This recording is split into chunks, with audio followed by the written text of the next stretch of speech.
On today's episode of the DuckZone503 Podcast, we're going to be recapping and reacting to the Week 3 matchup of Hawaii versus number 13 Oregon. I'm your host, Dominiqk Peterson. This is the DuckZone503 Podcast, where we talk all things Oregon football. Let's get into it, people.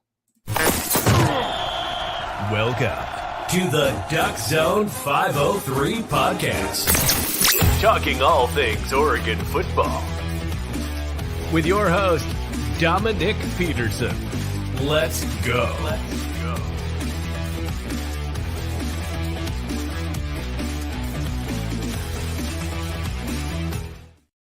Welcome into today's edition of the DuckZone503 Podcast. The date is Monday, September 18th, 2023, and I am happy to be with you, people.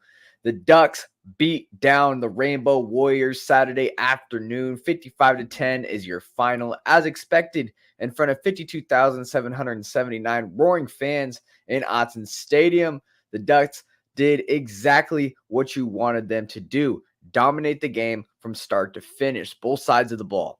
When championship level teams play, no disrespect to Hawaii, lower level teams like Hawaii, you want to see them just dominate, give them no chances. Just absolutely loved what I've seen from this team. They definitely impressed me. Offense did their thing, of course, and the defense is what really stood out to me. Now, as you know, guys, I was there, people. It's always fun out there in Eugene, Oregon, in Autzen Stadium, vlogging it all, giving you guys the full game day experience vlog. It's out now on my channel, so make sure to go check that out from the beginning of the trip to the tailgate to the game. Full game day experience in Autzen Stadium. I know there's some people that maybe can't make it out to the games all the time, want to get that firsthand experience, maybe get that third-person view. Here's your way to do it right here. Join me for the ride, man, on the vlog. I absolutely love connecting with people that watch the show as well. Met a lot of you guys out there last night.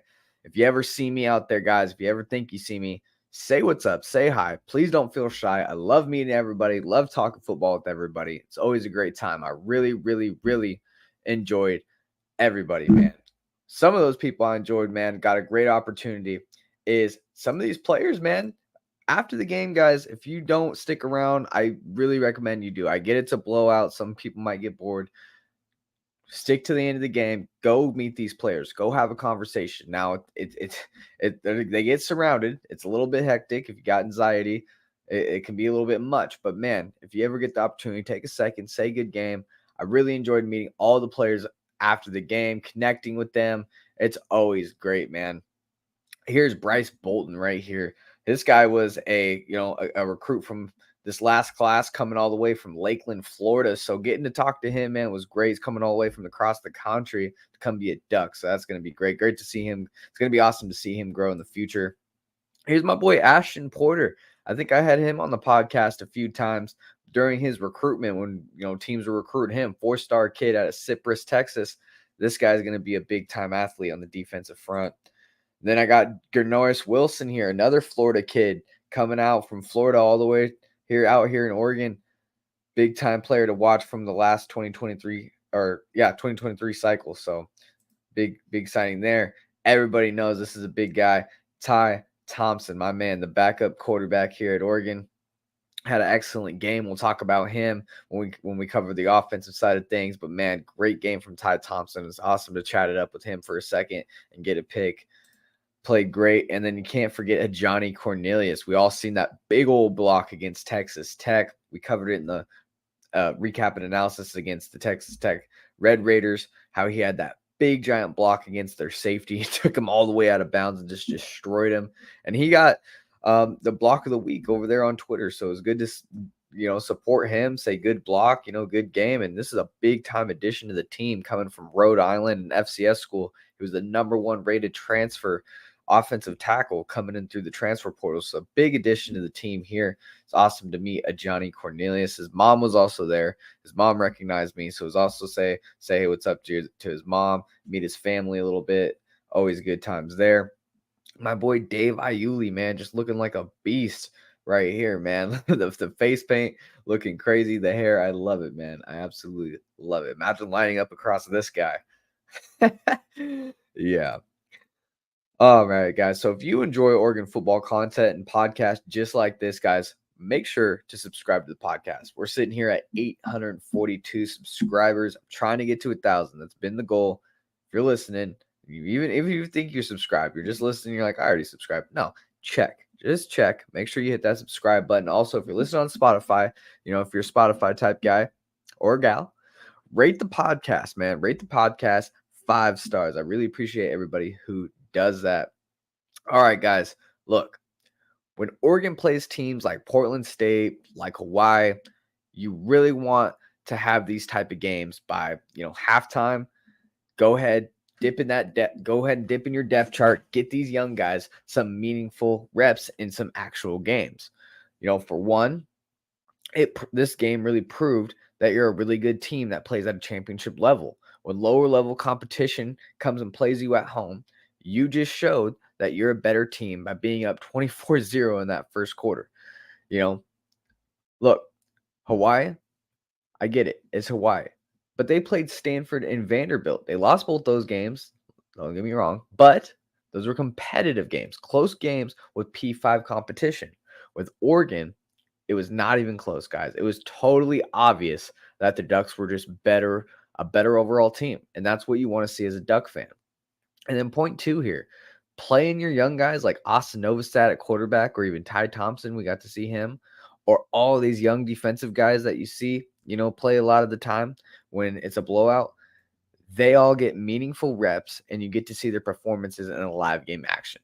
Just speaking from a standpoint of development and the future of the program, when you handle your business early in games like you should, it allows Dan Lanning and the staff to develop guys even faster and even be better prepared for the future, or if guys go down. So it was absolutely beautiful in Autzen Stadium. 5 p.m. kickoffs are always great. Enough time for a quality tailgate, eat some good food, have some good drinks. And then after the game, you leave at a decent time at the night. During the game, right around halftime, the sunsets are always beautiful at halftime. It's always around halftime for those 5 p.m. kickoffs. The sunset goes down. Oh, man, on the west side, it is beautiful. Undefeated Autzen Stadium sunsets for sure. Big 55-10 win for the Ducks. Let's go ahead and relive this thing real quick. You guys know what we do. We watch a little bit of these highlights and react to them. It was a great day in Autzen Stadium. Together with a bunch of new faces. Here we are. You can't start of the game. Dominiqk play action. Something we're going to see a lot. We've seen Troy Franklin be wide receiver 1. I think we're going to see Tej Johnson be that wide receiver 2. These guys have, their family and stepbrother to brother. Beautiful story. And you're just seeing the connection right out of the gate. And this is just a weapon we did not have with the Ducks last season. Troy Franklin certainly got his numbers, but now we got a true wide receiver 2 here. This is absolutely beautiful. And the storyline is awesome too. Playing with your brother, your stepbrother, Tej Johnson. If you're Bo Nix, right? Come to Oregon. This is Tej Johnson's dream school, reportedly, so that's pretty cool. Defense, man. He overthrew his receiver. Kyrie Jackson gets the pick. He had a pick against Texas Tech as well. He gets another one here in this game. Just great anticipation by the defense there. Get your hands up. He overthrows his receiver, and you're there at the right spot, and you just, anticipate it. Have your eyes up. Great play by the Ducks there on defense. Braden Shager definitely, he came in as the leading passer in the country. Coming into this game, has pretty good wide receivers, man. The Ducks really shut him down. Camden Lewis, you love to see it. Look at this, man. If there's ever late game situations where we need 3 points, Camden Lewis, man, I don't even have a question. This guy is an awesome kicker. It's not often that we have a kicker. Oh, there's Jordan Birch's first sack of the season. Former 5-star prospect out of high school.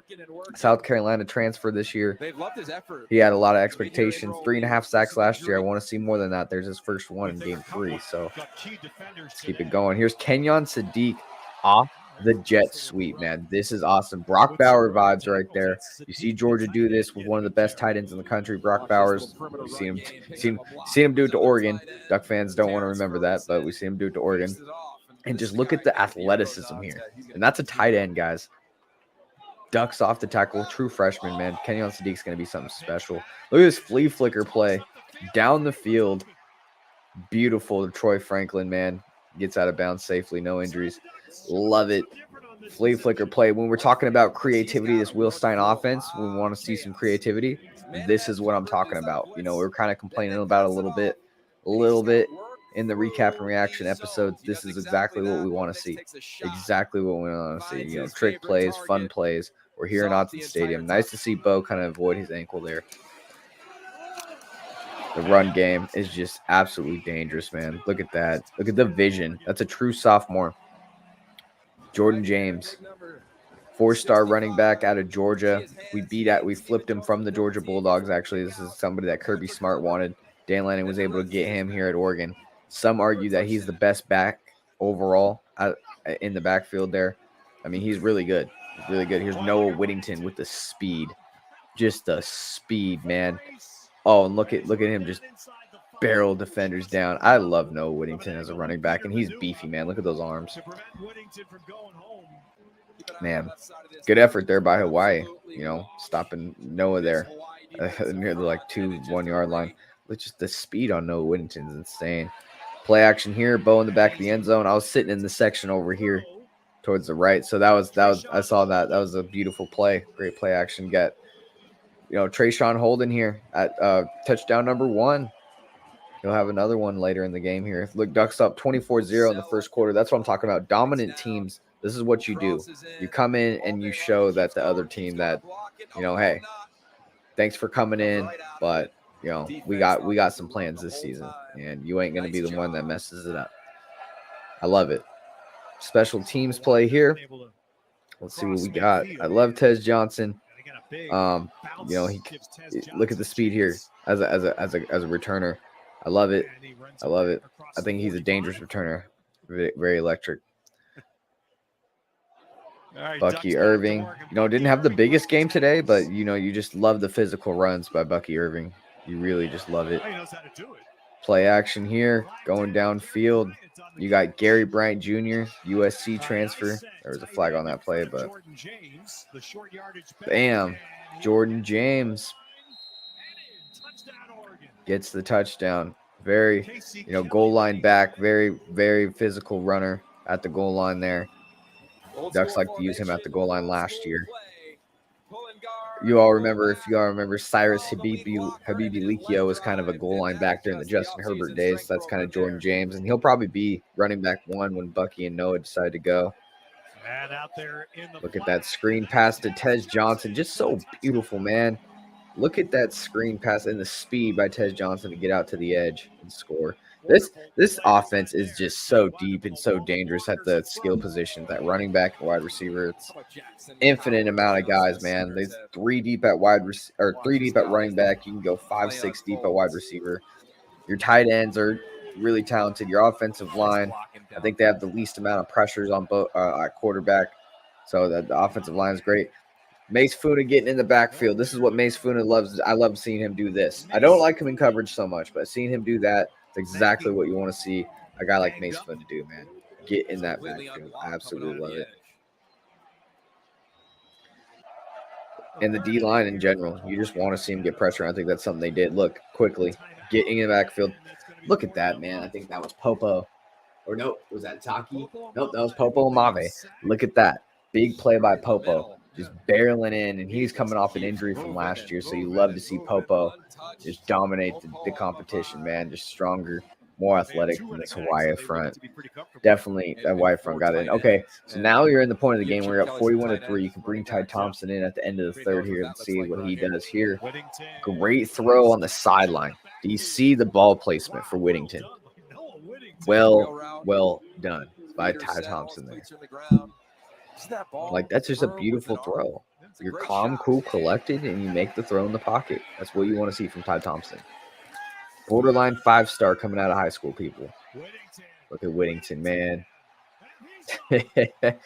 Just too tough to get him, man. Too fast.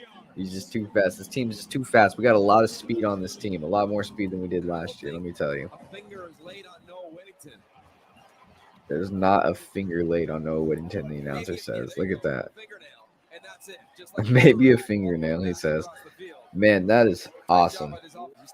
Look at that, man. Bryce Betcher. What a story this is. Dual sport athlete, plays baseball here at the University of Oregon as well. What a surprise he is. Nobody knew who this kid was in preseason. Look at him come in, man. Almost got the sack. Making that was a big thing in this game, is making the quarterback get it out quick. Why was big on trying to get the ball deep down the field, deep shots, and Oregon was able to get pressure in the backfield. Again, look, there you go. Tatum Toyota, a freshman, true freshman on this team, defensive line coach, is his father. So big time, tackle there from Tatum Toyota. You love to see that from a true freshman. Big time additions: Bryce Betcher, Tatum Toyota, Mateo Ugiagle. Who thought these young additions would be able to make meaningful snaps in day one? They do just that. Here's Trayshawn Holden here. Touchdown number 2 as a Duck in his career. The Alabama wide receiver transfer, man. You love to see it. Just Gary Bryant Jr., Trayshawn Holden, 2 transfers coming in. Tez Johnson, the third one. That the Ducks did not have last year, and these guys can make plays. The Ducks are very deep. Very deep. Look at that, man. It's just one step. This team's just too fast. That's one thing I'll say all night is the speed is just all on Oregon's side all night. And there you guys have it, 55-10, exactly what you wanted to see. I had 65-17 in my preview and prediction. I'll take 55-10. I'll take 55-10 all night. So, it's complete domination, guys. The Ducks led this game 24-0 after one quarter. They were up 34-3 at half from start to finish. Dominating performance from the Ducks. Now, the most impressive part of this game for me was definitely the defense. Okay, the defense. Hawaii, they came in this game with the nation's leading passer. Okay, Braden Shager, he was averaging 354 yards a game. He was nearing 1,000 yards passing, number 1 in all of college football. So I said it in my preview and prediction. This was going to be a nice little test for the defense. Coming into this season, everyone was looking to see how this defense could improve from the pass rush to the pass coverage. Well, look, guys, again, I get it's Hawaii, but still, the Ducks did absolutely phenomenal against their offense. I asked Malachi, the guest that I had on our preview predictions, he hosts the Duck Focus podcast on our preview and prediction episode, how many yards does this Oregon defense have to hold Shager to for you to be confident in the secondary entering conference play? I personally said 300 yards. Malachi said under 200 yards. Well, the Ducks held Braden Shager to 131 total yards passing. Coming into this matchup, Hawaii had a pretty dangerous wide receiver combo of Pafeli Ashlock and Stephen McBride. Prior to this game, the pair combined for 36 catches for 525 yards and 8 touchdowns in just 3 games played. Well, against this Ducks defense, they were held to just 11 catches for 79 yards and 0 touchdowns. Shout out to secondary, guys. We got players such as Kyrie Jackson, transfer from Alabama. He already has 2 interceptions on the season. Jaleel Florence, true sophomore, really stepping up and played excellent. Nothing that will jump out in the stat sheet, but the kid can really cover. And Tyseem Johnson, probably the biggest transfer we brung in as far as impact so far. He led the team in total tackles on Saturday with 8. If there's one thing you can see in film from this defense, the biggest jump they made from last season to this season is tackling. Guys, getting hot, a hat on a hat, game tackling is a huge upgrade this year. All 11 guys on the ball. I love seeing this, seeing this jump from the defense. They got just 2 sacks on the night, okay? Just 2 sacks for the Ducks. Nothing to go crazy about, there, but that doesn't tell the whole story. The Ducks continually got pressure on the quarterback and made him pass the ball quickly. And look, Hawaii came in as one of the top offenses in taking downfield shots. The Ducks front 7 completely shut that down by getting consistent pressure all night, forcing them to get it out fast. Like I said, when Braden Shager was forced to make that quick pass due to pressure, the defense was right there to make the tackle and get hats on the ball. I love what I'm seeing from the defense. Shout out the guys up front. We got Jordan Burch, transfers from South Carolina, former 5-star prospect out of high school, got his first sack as a Duck on Saturday. Taki Tiamani, veteran player up front, second year as a Duck. He was a former Husky. And Popo Amave, he's got a nice sack today coming off the injury. He looks like a beast, man. We held Hawaii to just 59 yards rushing. Not a surprise there. Hawaii came in as one of the worst teams in the country as far as rushing the ball. Bryce Betcher continues to make a name for himself. He had a huge hit on special teams. I know you guys seen that special teams hit. I was sitting in the section 25. It happened right in front of me. And man, that was one of the most vicious hits I've ever seen in person. Let me tell you guys, you could hear that hit come from the parking lot.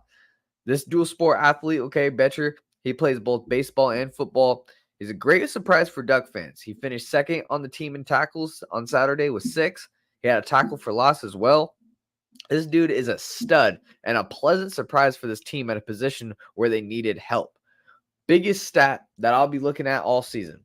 How good is this defense on third down? In order to have a good defense, you must be able to get teams off the field. Well, Hawaii was just 2 of 14 on third down. So that's a check for me, guys. Excellent third down defense for the Ducks in this game. Hawaii also had 4 3-and-outs in the game offensively. I understand that's lower level competition, but Hawaii had a pretty good, damn good offense, statistically speaking, coming into this game against P5 opponents. And the Ducks defense just, guys, completely shut them down. Excellent work from the defense. I love what I'm seeing. Let's move on. Let's talk some offense on this game. Excuse me, guys. I gotta get some water. Throat's getting dry.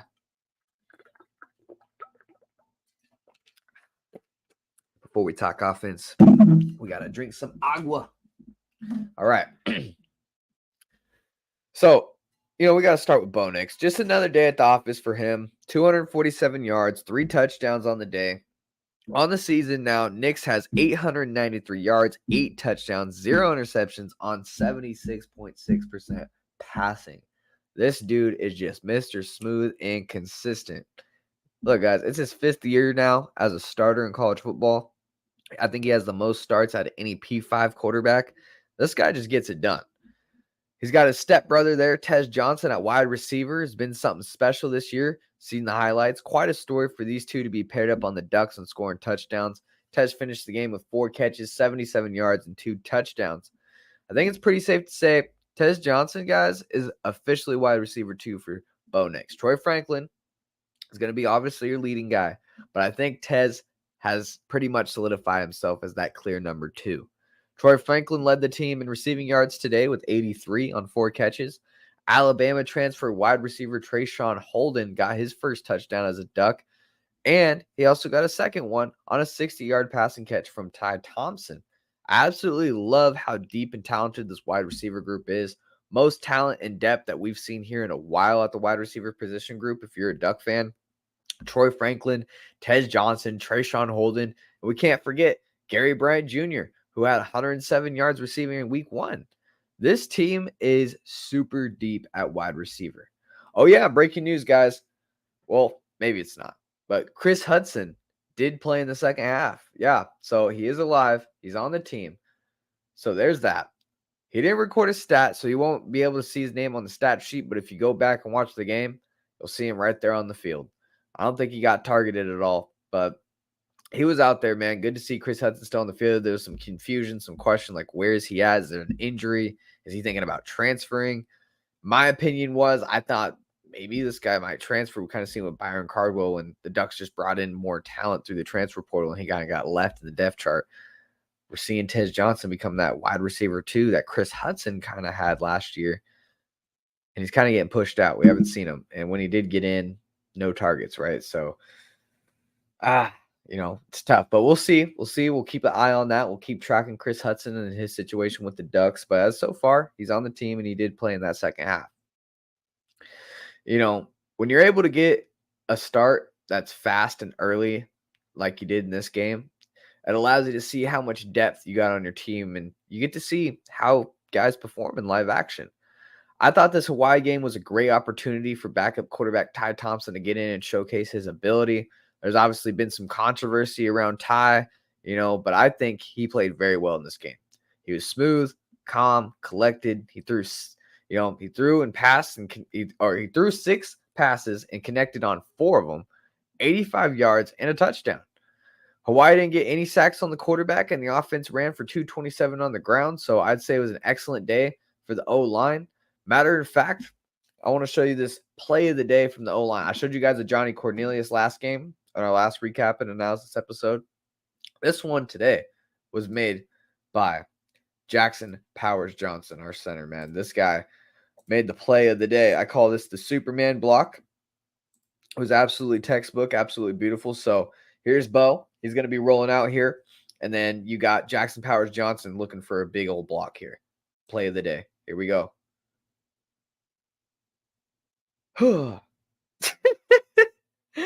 So he's obviously going for a big old double block. He's trying to block one guy into the other and maybe get Bo to score, but he just totally misses on it. And he acknowledges it. And this is Jeff Schwartz here tweeting this out, but absolutely beautiful. It's funny because we've seen absolutely beautiful monster block by Johnny Cornelius mowing a guy out of bounds last week. And then we get this week. It's absolutely beautiful. But yeah, he says he got the wind knocked out of him on that. I can see it. It does not look very pleasant. But, man, good effort, right? A for effort. We like to see that. He'll learn from it. He'll watch the film, and he'll get better, I'm sure. Oh, man, that is hilarious. Look, guys, all jokes aside, though, their offensive line and Jackson Powers Johnson played very well. The running backs also consistently rotated like they have been all season. Bucky went ahead and finished with 12 carries and 59 yards. Whittington had 80 yards on 5 carries and a touchdown. Jordan James, 7 carries, 61 yards, and 2 touchdowns. I think, this really just shows, how much depth this Oregon running back room has. When your starting running back is held to only 59 yards and you still finish with over 200 yards on the ground, that's pretty damn impressive. And you know what else is impressive, guys? You guys really want to know what's impressive? Winning money and watching sports. You already know, guys. I'm in love with Mojo Fantasy. It's a crazy new app that turns sportsbook odds and selection into fantasy contests. Here's how it works. Look, there are thousands of NFL and MLB player props. You build a portfolio, and the better your portfolio performs, the more cash you win. Pick as many props as you want and try to beat the crowd. It's a whole new way to play fantasy. The props act like stocks so you can buy and sell live all game long. It's the only fantasy app that lets you make moves after the game starts. So you're not just stuck with a bad pick. You can cash out in a hot start or just hang on and let them ride. Cash contests are based on real sportsbook odds. Get the same live player prop selection odds and cash out as Mojo's New Jersey Sportsbook. You can trade sports like stocks. You control the action, ride your picks, cash out, or enter new positions instantly. And there's no house advantage. Beat the crowd by building the biggest portfolio to climb the leaderboard and win cash prizes. That's it. Make picks, make moves, make money. Download now on the Apple App Store and use my code DuckZone for a 100% deposit match up to $100 for your first time deposit. Again, guys, use my code DuckZone for a 100% deposit match up to $100 for your first time deposit. Link in the description for more. All right, guys, I want to go ahead and recap my 3 keys to the game. Before the game, I always like to give my 3 keys in my preview and prediction, and we're going to go ahead and recap them. Also, we're going to check out some games around the Pac-12, see how these other teams did, and do a quick early look ahead at the Colorado game before getting you guys out of here. All right, so let's recap my 3 keys to the game. At number 1, I had keep penalties low, and I'm sorry, guys. This was almost a perfect game. Even Dan Lanning said it in his, post-press conference interview. He said this was nearly a complete game, but these penalties came back. Look, coming off a game where you had 14 penalties, you gave up over 100 yards in penalties last game. You were really hoping to see improvement here. It just didn't happen. This is an area of the team that continues to be an issue. The good news is it's still early in the season, so this is definitely something they can shore up.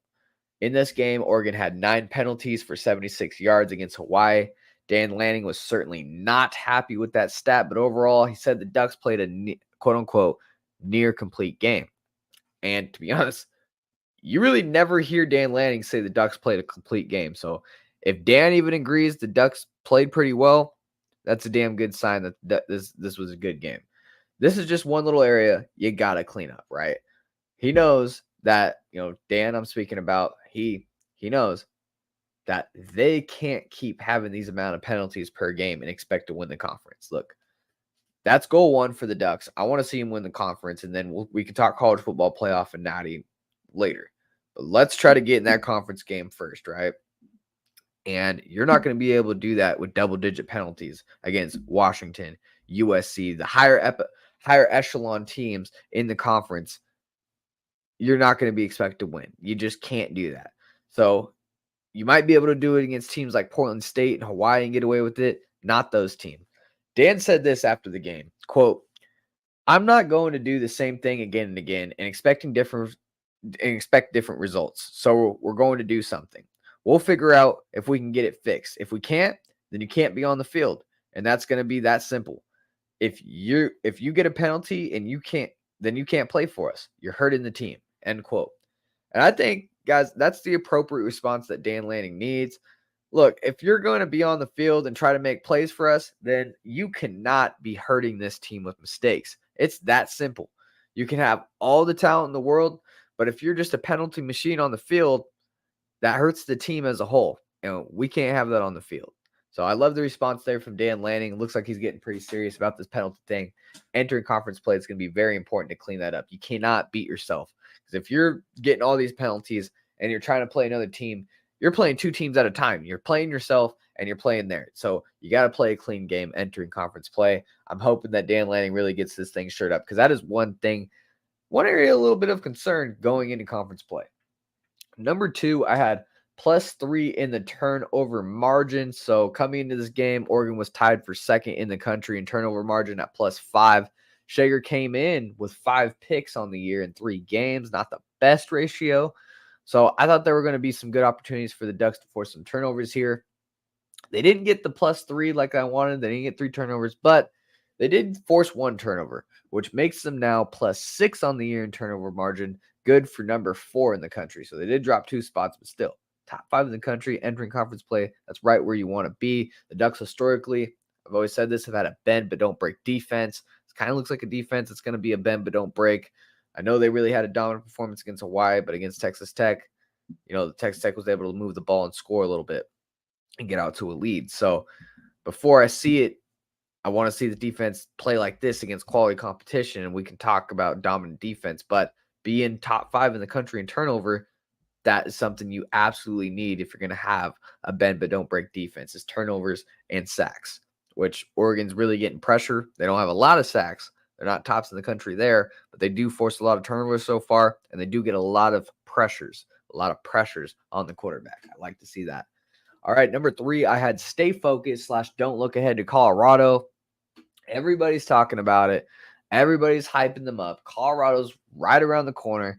We got them now. Okay, now we can start talking about it. ESPN College Game Day was just in Boulder, Colorado. The Buffaloes are off to a hot start. We're going to talk about them in a second. But the main point of mine here is coming into this game for the Ducks, you wanted them to stay focused. Don't start looking ahead on the schedule for these big-time matchups. Get the job done here. Handle the business in front of you. And, guys, they did just that and more. So, check mark there. Awesome. So, we didn't hit on 2 of our keys. We just hit on 1. But in the end, we all knew who was going to win this game. 55-10, Oregon. Final thoughts on the game. I just think from start to finish, I thought the Ducks completely dominated this game. I really love what I'm seeing from the defense so far. This is, a great test. This was a great test coming in from a pass pro offense. And the Ducks handle it better than I expected. Just going to be honest. They really did. Of course, they're going to have to lower these penalties heading into conference play. But this was just a great win in Autzen Stadium. Now we look ahead to the Colorado Buffaloes. But before we do that, guys, I know you're loving this podcast. I know you're loving the Oregon content. I know you're loving the Ducks kicking some booty heading into conference play. And we got a big matchup against Colorado. And I got all the content for you in the world. If you want to support this podcast in any type of way and rock some gear, and it's limited edition, baby, get some DuckZone503 Podcast limited edition gear right now. What's going on, guys? It's your boy Dominiqk Peterson, host of the DuckZone503 Podcast, where we talk all things Oregon football. Very excited to announce we just launched our very first merch store. Men's and women's t-shirts, hoodies, sweatshirts, stickers, phone cases, mugs, and cups are all sold at DuckZone503.creator-spring.com. If you want to go grab one of those today, that's DuckZone503.creator-spring.com. The store link will be in the description below as well. Oh, yeah, baby. You guys know what's up. Go hit that store link in the description below. You know what to do. So, you guys know what's up. And on Monday, we usually do our Monday mailbag. You guys send in the questions, DM, comments, social media. You guys know what to do. Whatever you guys want. DM me, social media, put it in the comments. If you got a question, bring it on in. I'll usually answer it. But today, I thought we should stack up some questions in the mailbag. Hold off on them for a little bit.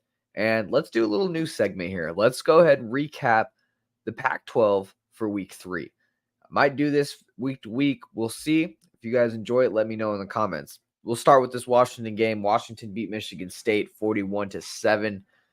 Big time game. They were on the road. The Huskies really look really good this year. I hate to say it. It's going to be a big time. Just makes for a big time matchup October 14th. It looks like Washington will be undefeated. If Oregon beats Colorado, there's a good chance that Oregon will be undefeated because they play Stanford after that. And that makes for a big time matchup in Seattle. As you know, Washington got the best of the Ducks last year in Autzen. So the Ducks will be looking for revenge in that one. And Washington looked really good. Again, Michigan State's not a really good team this year.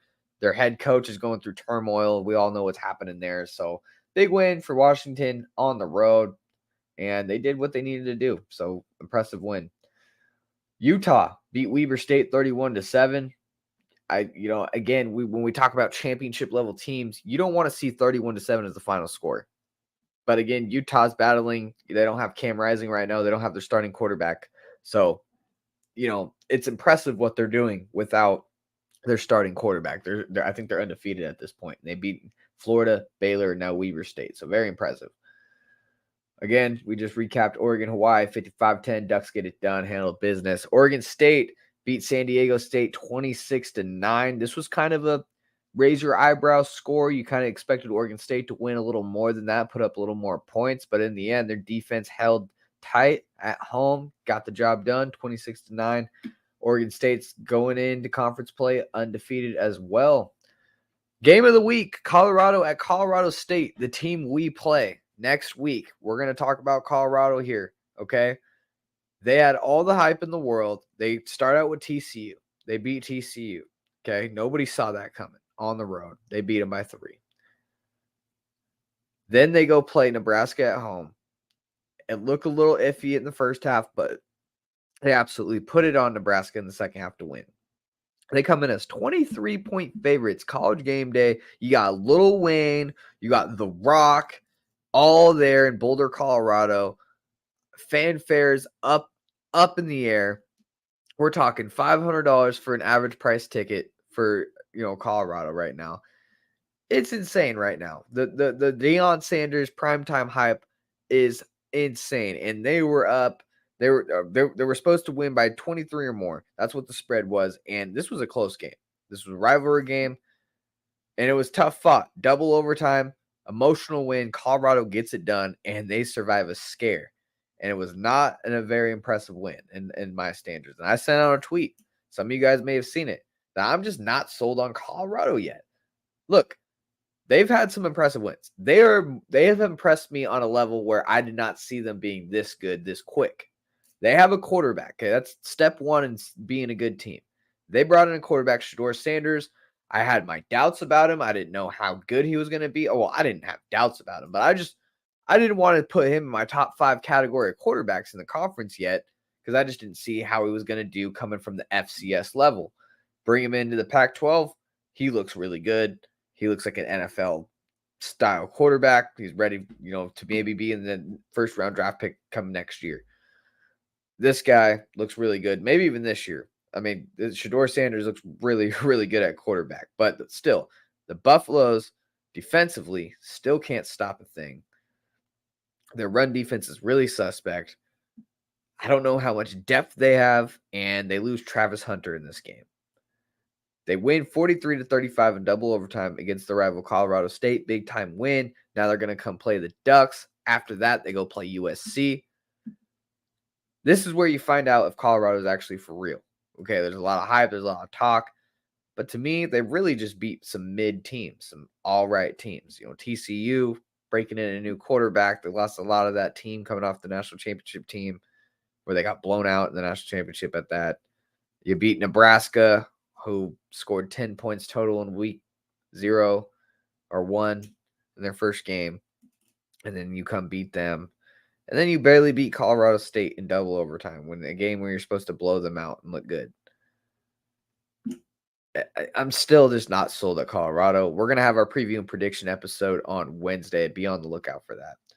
Washington State, a surprise team that everybody has been on the lookout for. And speaking of Washington State, they put it on Colorado State. They absolutely blew them out. Then you come out and beat Wisconsin at home if you're Washington State, right? And that surprised the nation.